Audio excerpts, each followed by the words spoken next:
ترمذی شریف کی حدیث پاک ہے، اللہ پاک کے آخری نبی مکی مدنی محمد عربی صلی اللہ تعالی علیہ وآلہ وسلم نے ارشاد فرمایا، انسان بقرہ عید کے دن ایسی کوئی نیکی نہیں کرتا جو اللہ عز و جل کو خون بہانے سے زیادہ پیاری ہو۔ یہ قربانی قیامت کے دن اپنے سینگوں، بالوں اور کھروں کے ساتھ آئے گی، اور قربانی کا خون زمین پر گرنے سے پہلے اللہ پاک کے ہاں قبول ہو جاتا ہے، لہٰذا خوش دلی سے قربانی کرو۔ حضرت علامہ شیخ عبدالحق محدث دہلوی رحمۃ اللہ علیہ فرماتے ہیں، قربانی اپنے کرنے والے کے نیکیوں کے پلے میں رکھی جائے گی، جس سے نیکیوں کا پلڑا باری ہوگا۔ حضرت علامہ ملا علی قاری رحمۃ اللہ علیہ فرماتے ہیں، پھر اس کے لیے سواری بنے گی جس کے ذریعے یہ شخص بآسانی پل صراط سے گزرے گا، اور اس جانور کا ہر اس مالک یعنی قربانی پیش کرنے والے کے ہر اس کے لیے جہنم سے آزادی کا فدیہ ہو جائے گا۔ مفتی احمد یار خان نعیمی رحمۃ اللہ علیہ ارشاد فرماتے ہیں، ماہ ذوالحجہ الحرام کا چاند جب دیکھ لے تو قربانی تک ناخن، بال وغیرہ نہ کٹوائے، کیونکہ اس سے حاجیوں سے مشابہت ہو جائے اور قربانی ہر بال ناخن کے لیے جہنم سے آزادی کا فدیہ بن جائے۔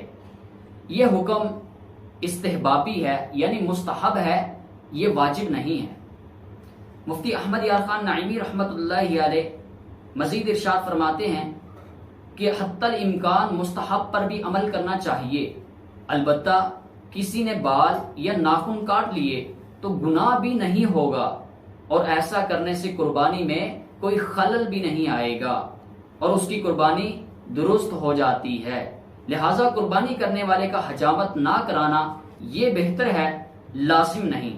اس سے معلوم ہوا کہ اچھوں کی مشابہت کرنا، اچھوں کی نقل کرنا یہ بھی اچھی ہے۔ مفتی احمد یار خان نعیمی رحمۃ اللہ علیہ ارشاد فرماتے ہیں، جو قربانی نہ کر سکے وہ بھی اس عشرہ یعنی ذوالحجہ الحرام کے ابتدائی 10 ایام میں حجامت نہ کرائے، بقرہ عید کے دن بعد نماز عید حجامت کرائے تو انشاءاللہ عز و جل قربانی کا ثواب پائے گا۔ رسول پاک صلی اللہ تعالی علیہ وآلہ وسلم نے ارشاد فرمایا، قربانی کرنے والے کو قربانی کے جانور کے ہر بال کے بدلے میں ایک نیکی ملتی ہے۔ جس نے خوش دلی سے طالب ثواب ہو کر قربانی کی تو وہ آتش جہنم سے روک ہو جائے گی۔ نبی پاک صلی اللہ تعالی علیہ وآلہ وسلم نے ارشاد فرمایا، اے فاطمہ اپنی قربانی کے پاس موجود رہو، کیونکہ اس کے خون کا پہلا قطرہ گرے گا تمہارے سارے گناہ معاف ہو جائیں گے۔ جس شخص میں قربانی کرنے کی وسعت ہو پھر بھی وہ قربانی نہ کرے تو وہ ہماری عیدگاہ کے قریب نہ آئے۔ صلو علی الحبیب صلی اللہ تعالی علی محمد صلی اللہ علیہ وسلم۔